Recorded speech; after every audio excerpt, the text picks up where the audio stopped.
Beyond the Gates time, let's get into it. So we open at the hospital with Shanice and Dr. Sexy, aka Kyle. He is back from traveling and he is, of course, looking for Nicole. Shanice guessed that, and Shanice is in a great mood after her exchange with Ted. And Kyle comments on that as well, and she's just like, oh, I just woke up on the right side of the bed this morning. I bet you did. And then we also saw Nicole checking up on Anita in terms of just making sure she's okay after her surgery. Anita is ready for the radiation portion of this so she could say bye to the big C.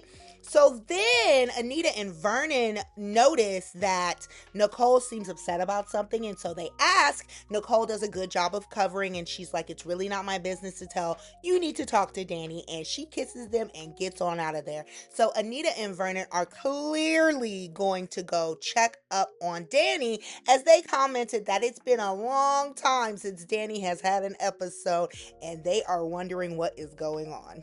Okay, so June and Vanessa are having a beautiful moment at Orphey Gene's. I love me some June. She's just talking about how she can't believe that Tyrell is so big and grown now, and she's just thankful to have a place in both of her children's lives and how they include her in the important events. And Vanessa is telling her she should be proud, and they're just having a really nice moment. I love it. So Elon and Jacob are at the precinct, and Elon tells Jacob that he may have lunch with Izaiah. And Jacob was like, my Izaiah? And Elon's like, yeah, that's my son. Then we see Izaiah at home with Eva, and he's just talking about how he thinks he is going to turn down Elon's request to join him at lunch because Isaiah's in his happy place right now and he doesn't want to go be judged by his daddy. Eva is trying to talk Isaiah into possibly going or just considering it at least, and Isaiah's like, I'm calling Jacob. Isaiah is unable to get a hold of Jacob, but he decides to go ahead with lunch anyways. Then we go right back to the precinct with Elon telling Jacob that Isaiah said yes and you don't have to return his phone call because Elon knows these boys too well. Jacob's like, how you know he called me, but whatever. So then Jacob tries to give Elon some advice on how to deal with Isaiah so they don't have an exchange. And Elon is giving like Joe Jackson she he was like, if I wanted to be micromanaged, I would have told your mother what I was doing. But hopefully, Elon will listen because Elon does want to mend fences with Isaiah. And so he needs to have a soft touch, like Jacob is telling him. Okay, so Vernon summons Dani over to the home. He doesn't tell her what he wants to talk about. She walks in and Anita's like, do you have something recent that you want to share with us? And Dani was like, well, people shouldn't be running their mouths about me and Bill. Nobody mentioned Bill, girl.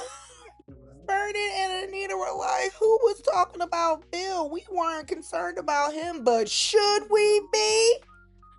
So then we see Marcel being nasty about Leslie, and Jacob's like, I don't want to hear this. And then Marcel says he has something on his desk that is specifically for Jacob.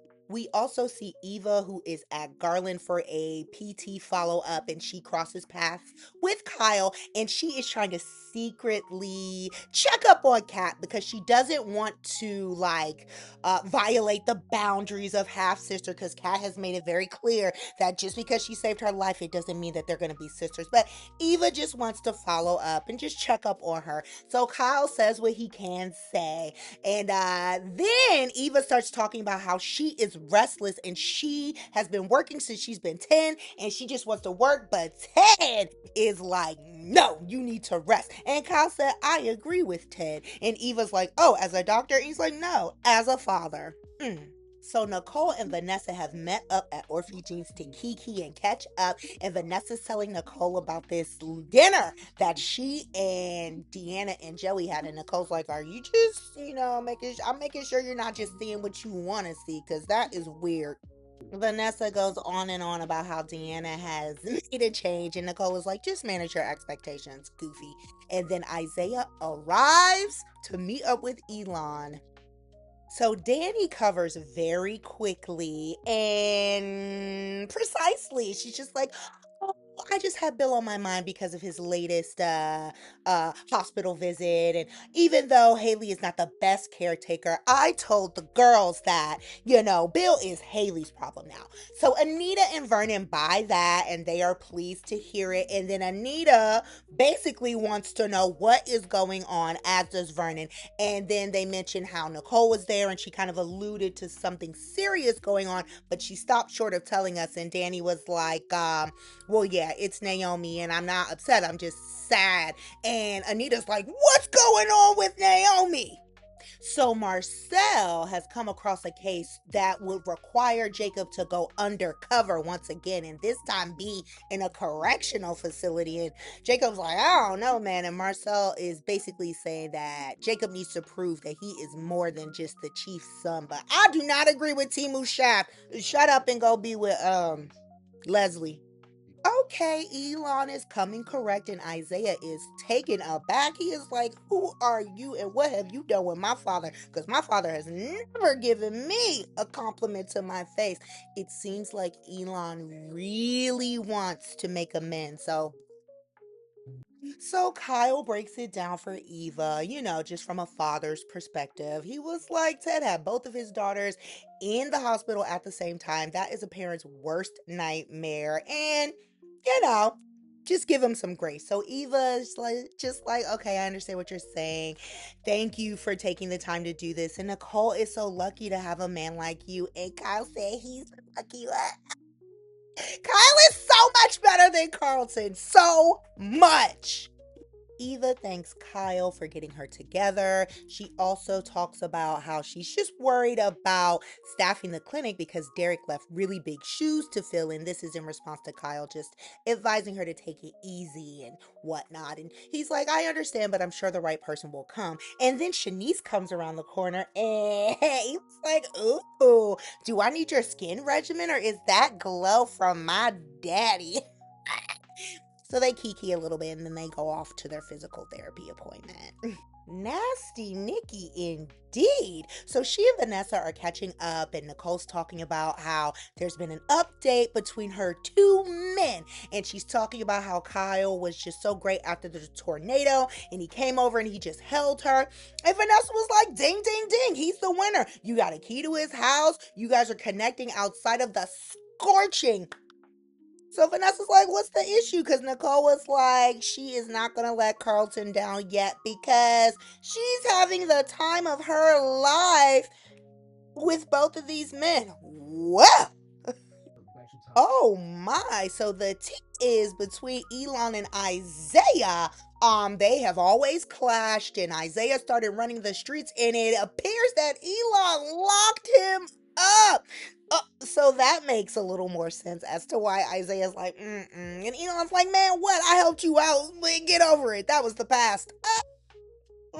Jacob turns Marcel's offer down. He was like, because Marcel's like, the current informant has just transferred and they need someone ASAP. And Jacob was like, it will not be me. I need to be close to my family.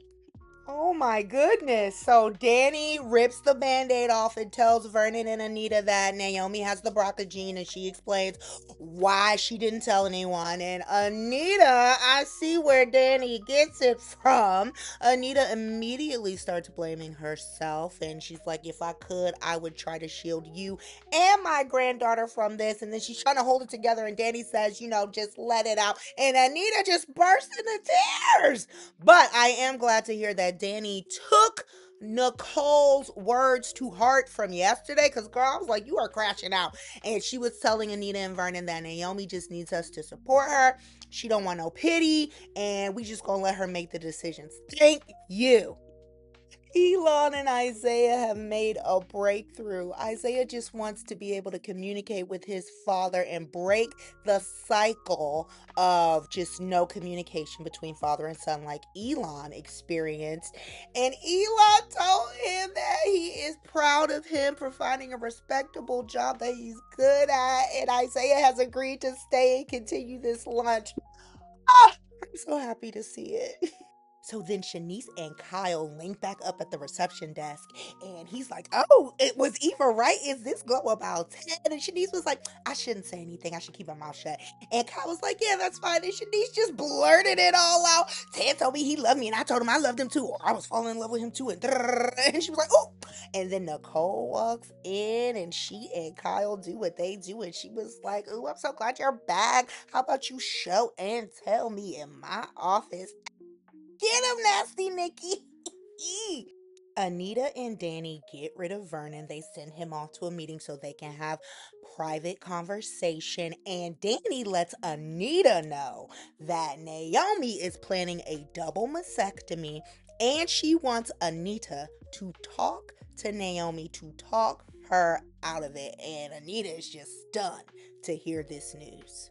Jacob is happy to hear from Elon that the lunch went okay, and he apologizes to Elon for not being able to take this Jessup, Maryland undercover case. And Elon's like, okay. So Jacob leaves, and then he turns around to Marcel and he's like, "What the hell is wrong with you? I'm the chief, okay? Jacob does not need to go anywhere. I don't need my son getting shanked in the shower in prison." I know that's right. And he told Marcel, "I am the chief. Anything that comes across your desk, you run it by me first." Izaiah is back home with Eva, and she's like, "Oh, how did it go with your dad?" And Isaiah's like, "It's really hard to tell. One second they are back to like living in the past, and then the next second he's telling me he's proud of me." And Eva's like, all you could do is handle him the same way I handle Dana Leslie. Just keep moving in good faith, and if anything shaky happens, just shut it down immediately." But she's like, "It's better to have a halfway decent relationship with your father than none at all." Izaiah agrees, and then they kiss. I love them together so much.